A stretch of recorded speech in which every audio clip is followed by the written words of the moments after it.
Good morning ninth class. कल हमने exercise करी थी, इसके एग्जाम्पल्स आज कर रहे हैं। एक्सरसाइज 1.3 इसके एग्जाम्पल्स करते हैं आज हम। एग्जाम्पल 5 है पेज नंबर 10 पर। 10/3 7/8 और 1/7 के दशमलव प्रसार ज्ञात कीजिए। तो फर्स्ट पार्ट है 10/3। डिवाइड करते हैं इसको। 10 को 3 से, तो ये 2 डिजिट का है, ये 1 डिजिट का है, तो डिवाइड हो जाएगा। 3 3 9। कितना बचा? 1। अब इसके बाद क्या करेंगे? डेसिमल लगाएंगे और यहाँ 0 लगा देंगे। 3 3 9। फिर से 1 बच गया। अब यहाँ भी 1 बचा था, यहाँ भी 1 बचा। इसका मतलब ये नंबर रिपीट होता जाएगा। देखो, ये डेसिमल तो बीच में लगाया, ये जो डॉट लगा रही हूँ मैं नीचे लगा रही हूँ थोड़ा सा। ये डेसिमल बीच में लगता है। और अगर 3 3 3 बार बार, क्योंकि एक ही नंबर बार बार आएगा यहाँ पे, यहाँ भी एक बचा, यहाँ एक बचा, तो ये इसको बोलते हैं एंड सोन। मतलब ये 3 3 बार बार आता रहेगा इसमें। ये डॉट जो है ये नीचे लगते हैं, तो इसको लिख देंगे 3.33 यहाँ पे एंड डॉट डॉट डॉट, क्योंकि बार बार 3 3 आएगा। तो इसका हम क्या कहेंगे? दशमलव प्रसार कैसा है? यहाँ लिखो, क्योंकि शेषफल 1 है जो कि आवर्ती है। मतलब आवर्ती मतलब ये बार बार आएगा। आप इसको डिवाइड करते जाओगे, बार बार शेषफल 1 आएगा। अतः 10/3 का दशमलव प्रसार, ये 3 बार बार आ रहा है, यहाँ पे शेषफल बच रहा है, तो अशांत होगा। अशांत, अशांत का दूसरा नाम अनवसानी ये भी होता है। अशांत का दूसरा नाम अनवसानी भी होता है। दशमलव प्रसार अशांत है। आपकी बुक में वर्ड ये लिखा हुआ है अनवसानी आवर्ती। आप इसको ऐसे भी लिख सकते हो, 10/3 का दशमलव प्रसार अनवसानी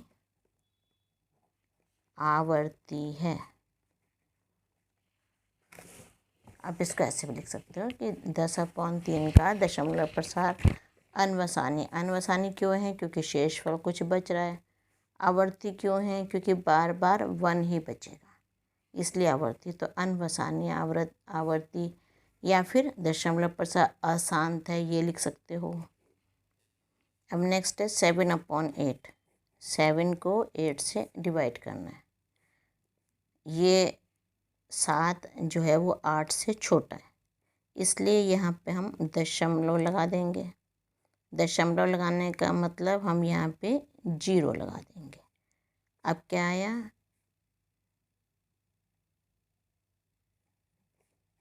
8 8 64।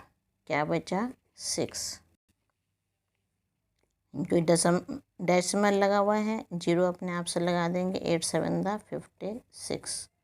4 0 8 5 40। नीचे कुछ नहीं बचा, 0 है। तो जब शेषफल 0 होता है तो दशमलव प्रसार शांत होता है। क्योंकि शेषफल 0 है, अतः 7/8 का दशमलव प्रसार शांत है। अब है 1/7 का दशमलव प्रसार ज्ञात कीजिए। 1 को अंदर रखा, 7 को बाहर रखा। अब 1 7 से छोटा है, डेसिमल लगाओ, 0 लगा दो यहाँ पे। 7 1 7, 3 0, 7 4 28, 2 0, 7 2 14, 6 0, 7 8 56, 4 0, 7 5 35, 0, 7 7 49, 1। अब देखो, 1 ही ऊपर था हमारे पास, 1 नीचे आ गया। मीन्स अब फिर से रिपीटिशन शुरू हो जाएगा, तो यहाँ पे हमने छोड़ दिया क्योंकि ऊपर वाला नंबर फिर से नीचे आ गया, मतलब यही सारे भाग दोबारा से होएगी, इसलिए हमने यहीं छोड़ दिया इसको। अब यहाँ लिखेंगे 1/7 इज इक्वल टू, अब डेसिमल से पहले 0 लगा दिया करो, 0.142857। इसके ऊपर क्योंकि यहाँ तक का 7 जब करा 7 7 तब 49 आया, उसके बाद 1 बचा, मतलब इसके बाद से फिर से रिपीटिशन शुरू हो जाएगा। 142857 ये फिर से बार, मतलब ये पूरा नंबर रिपीट होगा। अब यहाँ लिखेंगे क्योंकि शेषफल 1 है, अतः 1/7 का दशमलव प्रसार, और क्या लिखते हैं इसको, अशांत। ठीक है, अशांत को क्या लिख देते हैं, अनवसानीय। अनवसानी लिखो तो भी इसका ये मतलब समझ, अशांत आवर्ती है, क्योंकि 1 के बाद फिर से रिपीट होने शुरू हो जाएंगे। अब नेक्स्ट एग्जांपल है, दिखाइए कि 3.142678 एक परिमेय संख्या है। दशमलव के बाद वाले नंबर्स को अलग अलग करके पढ़ते हैं। 3.142678 एक परिमेय संख्या है। दूसरे शब्दों में 3.142678 को P/Q के रूप में व्यक्त कीजिए, जहाँ P और Q पूर्णांक हैं और Q is not equal to 0। तो सॉल्यूशन लेंगे हम 3.142678, ये नंबर है हमारे पास। इसको कैसे लिखेंगे, 3.142678 अपॉन, डेसिमल हटाएंगे, डेसिमल को हटाने का 1 लिख देंगे, और एक कितने डिजिट हैं इसके बाद, डेसिमल के बाद 1 2 3 4 5 6, 6 डिजिट हैं, तो 1 2 3 4 5 6, 6 जीरो लग जाएंगे। डेसिमल की जगह 1 लगाया, डेसिमल के बाद जितने डिजिट हैं उतने ज़ीरो लगा दी। अब ये कौन सी संख्या होगी कि P/Q के रूप में लिखी गई, हम लिखोगे यह है संख्या P/Q के रूप की है, और Q is not equal to 0, अतः 3.142678 परिमेय संख्या है।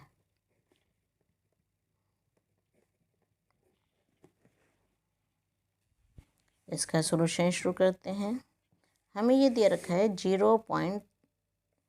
एग्जाम्पल 7 है, दिखाइए कि 0.333 dot dot dot dot dot dot का मतलब ये 333 रिपीट हो रहा है।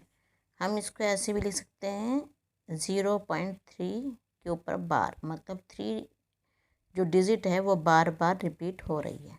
इसको P/Q के रूप में व्यक्त किया जा सकता है, जहाँ P और Q पूर्णांक हैं और Q is not equal to 0।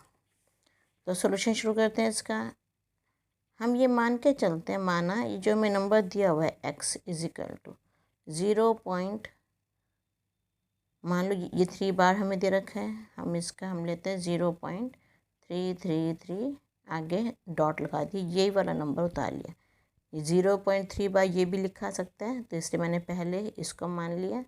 अब 3 को हम बार बार रिपीट करते हैं। अब देखो, जब एक बार होता है तो हम 10 से गुणा करते हैं। अब एक डिजिट के ऊपर बार है, ये सिंगल डिजिट है 3 हमारी, एक डिजिट के ऊपर बार है, तो अगर एक डिजिट के ऊपर बार होता है तो हम 10 से गुणा करते हैं। इसको मान लो समीकरण 1। यहाँ लिखते हैं समीकरण 1 को 10 से गुणा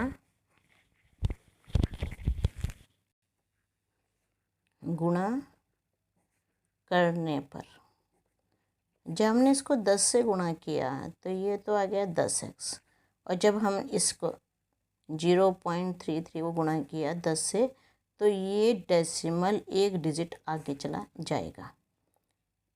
0 तो है ही पहले से ही, यहाँ पे 3, ये डेसिमल इधर चला जाएगा, एक डिजिट आगे 3.33 ये आ जाएगा हमारे पास।